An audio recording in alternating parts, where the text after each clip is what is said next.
அடடா, என்னோட கம்பளி பூச்சி காணோமே. நேத்து தான் இங்கே இருந்தது. எங்கே போயிருக்கும்? எங்கெல்லாம் தேடியும் கிடைக்கலையே. எனக்கு ரொம்ப கவலையா இருக்கு. ஜிண்டு, என்னோட கம்பளி பூச்சிய பாத்தியா? நான் எதையும் பார்க்கல. நான் விளையாட போறேன். நீ அப்பா கிட்ட கேளு. அப்பா, நீங்க என்னோட கம்பளி பூச்சிய பாத்தீங்களா? இல்லையேம்மா, நான் இந்த அழகான பட்டாம்பூச்சியைத்தான் பார்த்தேன். அந்த பட்டாம்பூச்சி மெதுவா பூவிலிருந்து பூவுக்கு பறந்துச்சு. ரொம்ப அழகா இருந்துச்சு. அம்மா, என்னோட கம்பளி பூச்சி காணோம். கண்ணு, அது காணாம போகல. அது ஒரு மாற்றத்துக்குள் போயிருக்கு.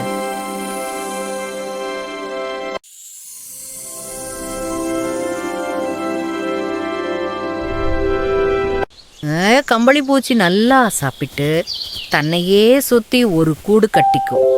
சில நாட்கள் கழிச்சு அந்த கூடு திறந்து அழகான பட்டாம்பூச்சியா மாறிடும். அப்படின்னா இதுதான் என்னோட நண்பனா?